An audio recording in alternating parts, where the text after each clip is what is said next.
Hello everyone, this is Caeser VA here, and today I'm here to talk about random stuff, and today's random topic is the difference between the Dragon Ball superhero manga saga versus the movie. And before we start, I want to clarify this for anyone that does not read or watch Dragon Ball. The movie came out before the whole entire book for it came out, but it was written by the same person. Just letting you guys know so there's context on what's going on when I talk about some stuff here. So, alright, let's get into it. So, the movie starts out the main character as a teenager, preteen, Goku. He's 12 years old and is the main character of all Dragon Ball, going through and destroying the Red Ribbon base. Now, before you are just like, how does a child destroy a base? In short, let's just say Goku is very powerful. And he trains a lot just so that he can become the strongest. That's his goal. That's all he wants to do is become stronger. And the Red Ribbon Army is supposed to be like an entire military group trying to take over the world. It isn't supposed to be protection for the world. And Goku was trying to get his stuff back that they stole from him. Unintentionally, of course. They didn't know you were stealing from him. But they were trying to get some stuff so that they could be able to take over the entire world. Now, I would explain what that stuff is, but then this podcast is going to turn into 16 minutes long, or maybe even longer. So let's just settle on these items that are magical and mystical. One of these items was very important to Goku, and he broke in there just to get it back because it was the last thing his grandpa left him. But because he wasn't able to destroy the entire Red Ribbon base, there was one survivor. And that guy was named Dr. Gero, who created all the androids for the future, which androids are either cyborgs or just actual robots made for the sole purpose of defeating Goku in the future. That plan went down the drain, and the world was saved. And then it starts centering on the boss of the Red Ribbon Army, which is Commander Red. I know, the name's lazy. And after he died, his son, which was named Magenta, took over it and masked the Red Ribbon Army under something called Red Faculties. Very unique, I know. And the movie also centers on Dr. Hedo, which is Dr. Gero's great-grandson who wants to create the greatest android to protect the world. But he's also very greedy because of this goal. So he wants all the money he can get. Which is why the Red Ribbon Army's new leader, Commander Magenta, or how he's just said as Magenta in the movie, is able to convince Dr. Hedo because he's willing to give him an insane amount of money just to protect the world under the ruse that he's actually trying to take over the world, even though Dr. Hedo knows this, but doesn't really care because he gets what he wants. Now let's talk about the book. The book starts with the most powerful characters in the story, which is Vegeta and Goku, which are both aliens from space. It shows them training on an alien planet, but then right afterwards, it starts showing their sons, which are hybrid aliens, by the way. It starts off with them because it wants to show how old they've grown. While it never showed in the movie until near the end of the movie. Because, it's a shocker, they're grown. But then in the book, it shows how they've grown, what they do, how much they've separated from each other, which is not that much because beforehand, one was reliant on the other, which was Goku's son, which is more reliant on Trunks, which is Vegeta's son. Editor note here, I completely forgot that I didn't mention that Goku's son was named Goten. So, yeah, just take that with a grain of salt, because I just assumed that I said Goten from here on out. And it gives them their whole entire arc. Just focus on them. Focused on being the main characters of the story, which it hasn't revolved around any character but Goku and Vegeta ever since near the original manga, which was Dragon Ball.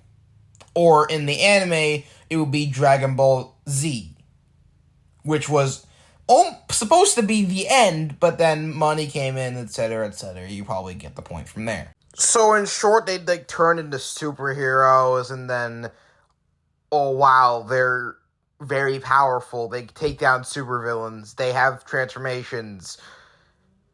Did I mention to take out supervillains? Well, I wouldn't really say supervillains, but... Anyway, the bad guys to take down were related to Dr. Hedo, which was testing an experiment for creating androids, which, like I said, he was trying to create the ultimate android. So, yeah, it also leads into the intro of the actual movie, except one of the most hilarious characters in Dragon Ball, Krillin, aka Goku's best friend, even though they barely hang out at this point anymore. It gave him a gag about how, like, Magenta was trying to convince Dr. Hedo. He was trying to chase him down, and then Dr. Hedo knew the entire time, and then let Magenta know, and then Krillin was scolded for not catching them, even though he's the strongest police officer on the force. Because he's, like, superhuman, but we don't talk about that. And that about sums up the intro. Now, as for the movie and manga being different in terms of story... I'd say they have the same exact story when after the intro, because the intro is obviously a gag in the manga. But for the movie, yeah, after that scene, it becomes, like, identical, except for the fact that one's animated and one's a manga. So, I'll sum it all up from here. It starts out with Piccolo, which is Goku's friend, training Pan, which is Goku's son's daughter.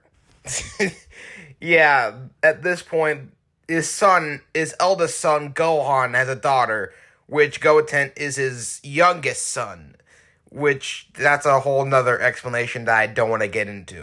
After they finish their training, Pan heads off to preschool, and Piccolo meditates as his training, and then, after he's done meditating, he gets a call from Videl, which is Gohan's wife, and Pan's I almost said daughter. Pan's mother. So Videl calls Piccolo and asks him to pick up Pan again, which this is like the 20th or so or something time? Something around that. Because Videl and Gohan are really quote-unquote busy. And Videl's busy. I can accept that. Gohan is just working at home, basically, essentially being lazy and not picking up his daughter. And Piccolo scolds him for it and puts on him some new training gear so that he can train, because there could be a new threat coming any day now. So Piccolo reluctantly agrees to pick up Pan later when she needs to be picked up. And after that, he goes back to his training and then gets interrupted by a mysterious person, which is revealed to be Gamma 2, which is Dr. Hill's creation, which mistakes Piccolo for Demon King Piccolo, which isn't really a demon, is Piccolo's father. Another editor's note, I completely forgot that I need to say that Piccolo was an alien, but a different alien from Goku and Vegeta, and technically Gohan, Goten, and Trunks, moving forward. And then afterwards, they get into a fight, which seemingly looks like that Gamma 2 wins, but Piccolo made it look like he won, even though he knew he couldn't actually put up a fight, because, well, he knew he wasn't strong enough. So he went to go follow Gamma 2 back to his base, got some intel, and realized this could be a big, bad threat, because, one, they are framing the group as evil, even though they're not evil, obviously, and two, because there's another Gamma called Gamma 1, which is where he learns that there's a Gamma 1 and a Gamma 2. So after this, he got a wish from the Dragon Balls, which is a mythical item, which is the magical thing earlier. I'm not going to explain what they do. He got a wish to make himself more powerful, but he had a chance to make sure to get rid of the threat, but his pride didn't allow it, which is a direct quote from the movie. I said this because I knew people were going to ask, well, why doesn't he just wish the Red Army away? Because he has pride. He doesn't want to make this too easy. Well, obviously, He's a warrior. He wants to be able to fight them himself. And because, technically, his technical other father, Kame, was the god of Earth, it's complicated, which was the good half of Evil Demon King Piccolo, what is his name, blah, blah, blah. Technically, because he was fused with that part of him, the dragon gave him a bit extra because he was technically the creator of the Dragon Balls. So, I guess kind of dragon bias? Anyways, afterwards, he went back to the Red Army in a disguise and offered to go bring a hostage, which was supposed to be Pan, but Pan can handle herself, and he knew this would screw everything up. I'm pretty sure. So he offered himself up because he wanted to go and make sure that everything's going according to plan, because he realized this could also get Gohan back in gear, thus making him stronger, thus making him being able to take on the threat.